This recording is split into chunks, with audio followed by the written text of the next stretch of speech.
Hello there, you are watching the Press Preview, a first look at what is on the front pages. Time then to see what's making the headlines with the Associate Editor of the Daily Mirror, Kevin Maguire, and the Daily Mail columnist, Sarah Vine. Welcome and great to see both of you. Front pages, let's kick off with those, shall we? Your attack on small boats law is wrong, Archbishop, reads the front of the Daily Express, as the Archbishop of Canterbury questions the morality of the government's plan to tackle illegal migration. What's so moral about not stopping people smugglers, reads the front of the Daily Mail, as they lead with the same story.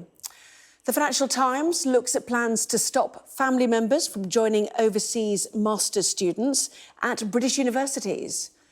Whitehall blob halts repeal of Brexit laws, reads the front of the Daily Telegraph, as they look at government plans to scrap all European Union laws.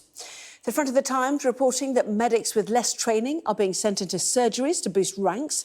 Their headline, NHS plans to send more doctors into GP surgeries. The hidden toll of long COVID, that is the front page of the Daily Mirror. They are reporting 2 million Britons now have symptoms. And Cool Britannia is on the front page of the Daily Star, as they predict white vests are the fashion trend of the summer. Kevin will try it out next week. Or not. Anyway, a reminder, by scanning the QR code you'll see on screen to the programme, you can check out the front pages of tomorrow's newspapers while you watch us. So let's head to Kevin Maguire and Sarah Vine. And lots of coverage about the Archbishop of Canterbury speaking out, not least from the Mail and the Express, Kevin. Was he right to say a bill that he disagrees with is amoral? And is it right that bishops speak out in the House of Lords as they are lords? Yeah, and I know I do have a white vest. I just didn't realise it made me trendy. But it's always controversial when the Archbishop of Canterbury or any bishop attacks a government. It's nothing new. I remember there was a huge row in the mid-1980s when Robert Runcie was the Archbishop of Canterbury. I think it was 85, Faith in the City with Margaret Thatcher, warning massive unemployment and poverty in cities was ripping Britain apart. I think it's a peculiar system, that one. We have an established church, Church of England, the official religion of the country, where most people aren't active Christians in any way. And then secondly, you have a House of Lords that they sit in. No seats are reserved for other faiths. But if he is there and he feels strongly, I feel the man who crowned a king on Saturday in the Abbey, a king who has said that the plan to deport asylum seekers, refugees, migrants to Rwanda is, quote, appalling, unquote. And I think he, within the system, is entitled to his view. Many people will share what he says, because, of course, it breaches quite clearly the UN Refugee Convention 1951 that Britain has signed up. It will almost certainly breach the European Convention on Human Rights, to which Britain has signed up. The government cannot say it's illegal. Migration bill is legal. In fact, there was a warning from Suella Braverman, the Home Secretary, that it may not be. And I think this idea that refugees, asylum seekers, anyone who reaches Britain then is automatically said you can't come here when there are no safe and legal routes for them to use otherwise, and they would have a valid claim to stay, as most of them do who now cross on those small boats. I do think it is immoral. So under the system, yes, he has a right to speak out. Okay, others will contest it, but I think he's within his rights within the system. I think the system is wrong in many ways, but I also think that bill is very wrong. Yeah, I mean, loads of reaction to this, not least from some Tories in the chamber who are supporting the government's legislation, like former Brexit chief negotiator and Minister Lord Frost said he resented accusations the illegal migration bill was immoral or evil. One obvious reality, he said, is that tens, perhaps hundreds of millions of people could establish an asylum claim if they could get to this country, and many want to. Millions, perhaps a stretch there, but who knows? Arch enemies, the front page of the Metro, Sarah. Arch enemies, the church leader calling the Rwanda migration bill morally unacceptable in a face-off with the Prime Minister. Where do you stand on this? Well, I mean, I think that what's interesting about the papers, because, talk about paper review, is the sort of divide. There's such a strong division of opinion on this issue. And basically, there are those who agree with the Archbishop and the king. I mean, the king is not supposed to comment on things like this, but he did, and that in itself was controversial. And those who feel that what the government is trying to do, which is to discourage people from coming here so that they can put an end to the criminality and the gangs who are transporting migrants and putting their lives at risk, and that this is the best way the best system they have come up with. They have failed to stop them thus far, and they're hoping that the prospect of ending up in Rwanda will put a lot of people off coming. I don't think that. I mean, I don't know if the Archbishop has a better idea about how to discourage people from coming to this country via dangerous routes. But as Kevin says, there should be more legal routes for people to come, and that is something that I think needs to be addressed. But what they're trying to do is to deal with the immediate problem, which is smuggling routes. OK, I'm just looking at the Financial Times on a sort of connected story, the suggestion that Rishi Sunak is ready to curb students' family visas. Ministers are drawing up plans to stop family members from joining overseas master's students at British universities as Rishi Sunak braces himself for figures showing record net migration to the UK. Kevin, just quickly then. No, absolutely. It's the record was 504,000, according to the Centre for Policy Studies. On May 25th, figures will show that it could be more than 700,000 net migration. Students are part of that. There's about 136,000 family members allowed in, mainly from India and Nigeria, according to this piece. But it's interesting because the illegal migration, or the illegal migration bill, will basically deal with people coming on boats. Now, that's about 40,000. This is 700,000. It's almost as if the government wants us to focus on those boats to take attention away from the much bigger number. Now, certainly those students who come, but they pay for education, they stay here for a while, then they go back. It's actually good for Britain. But I've always thought it's odd that they are actually in the migration figures because they're coming here for a temporary period.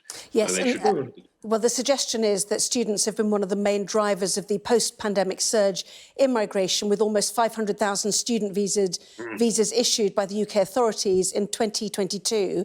And the FT suggesting that students, especially from Nigeria and India, have become more likely to bring family with them. 135,000 visas granted to dependents last year. That's up from 16,000 in 2019, so a massive increase in dependents coming. We'll watch and wait for that one. In the meantime, what to do about the bonfire of the Brexit laws? Has it been abandoned? This is the Daily Telegraph blaming the Whitehall blob halts the repeal of all these Brexit laws. But what was the point of rushing them, Sarah? Well, I don't know. I think that the government have a lot of boxes to tick before the next election, don't they? I mean, that's the thing. I mean, their red wall is looking increasingly unsteady, and of course, Brexit, and particularly the sort of Britain being tied to EU legislation was a central argument for leaving the EU for many people who voted leave. So I think they're just trying to get that, they would like that to be done. But it's also part of the wider row that we've seen in the last couple of weeks about, the sort of almost open warfare that now seems to be taking place between the civil service and the current administration. They've been trying to get rid of as many ministers as they can. It would seem there's a real kind of pushback from the government against the sort of idea that the civil service trying to basically portray the Tory government as bullies and aggressors. So it's a bit of beef, really, isn't it? I mean, the climb down, Telegraph saying, has angered Tory Brexiteers. The Business Secretary announcing she could only immediately scrap or reform about 600 EU laws because of the situation that she inherited. Isn't it best to go through them carefully, Kevin, or what? That's just sensible, isn't it? Common sense. Perish the thought. Look, I think Brexiteers lied to themselves and lied to the country that somehow leaving the European Union, one, would be easy, which it wasn't. Two, it would be prosperous, which it isn't. And three, you could somehow just rip up all these laws and do whatever you like. Well, a lot of these laws are rather sensible, and they're on employment, on the environment, on consumer rights, on how we live our lives. And you can replace them with stick a union flag on them and replace them if you like, but somehow we're going to have this massive shredding, and they thought there were 2,400 bits of legislation. Now they found out there's 4,800. I think it's unfair to blame Whitehall intransigence. I think what's happened is they've just promised something you could never deliver. Rishi Sunak did it as well because he wanted to give red meat to his Brextremist, his European Reform Group MPs to sort of get him on side. And Kemi Badenoch, she's backing Brexit. She's the business secretary. If it was sensible or possible, she would do it, but she can't. But she has to blame somebody else rather than saying, Kemi Badenoch, Rishi Sunak, everybody else who was saying this could be done, we got it wrong. I mean, that is the reality. It is not civil servants. It's not Whitehall. And they get things wrong. Of course they do. It doesn't always work well, the civil service, but to just blame them is just rather convenient. OK, let's move on to the picture on the front page of the Financial Times. The disruption, demonstrations, protests after the arrest of Imran Khan, the ex-Pakistan Prime Minister, on corruption charges. A second day of unrest. There's a supporter of Imran Khan flinging a stone at police during these protests. Sarah, certainly looking volatile. I mean, very volatile. I'm not really... I think Kevin probably understands this story better than me, because I don't really understand what's going on. Kevin, can you sort of go through it for us? Yeah, well, I think the military, the military in Pakistan, which is incredibly powerful in part of the state, they helped put Imran Khan in power. He fell out with them. They've now put somebody else in, and they seem to be wanting to make sure he can't have a comeback because he's popular out of power. No, it's really frightening in Pakistan, which has suffered coups. There is a serious problem with corruption, absolutely. But the military has too much power now. Is he guilty of corruption or not, Imran Khan? I do not know.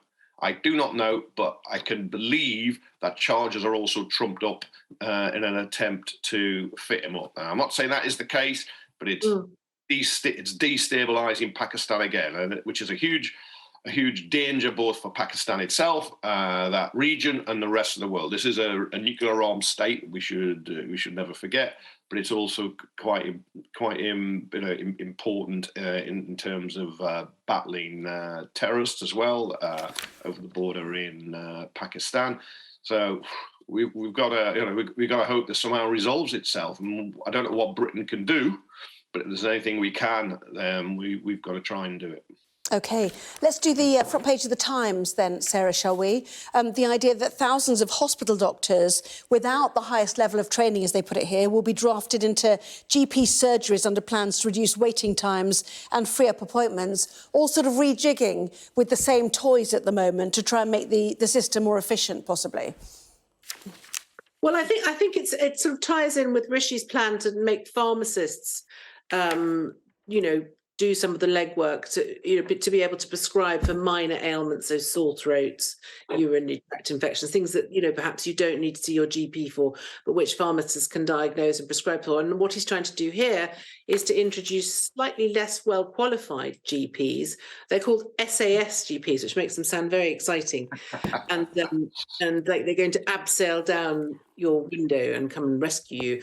But I mean, I'm sure they will be a sort of second tier of GP. I suppose it would work quite well if you just saw an SAS GP for something very simple, and if they weren't sure, if they had doubts, they could then refer you to the more senior GP. I think it sounds like quite a good idea. Just trying to get the backlog, or created partially by COVID, and just by massive over demand, just trying to get it moving. I think it's a pretty clever idea myself.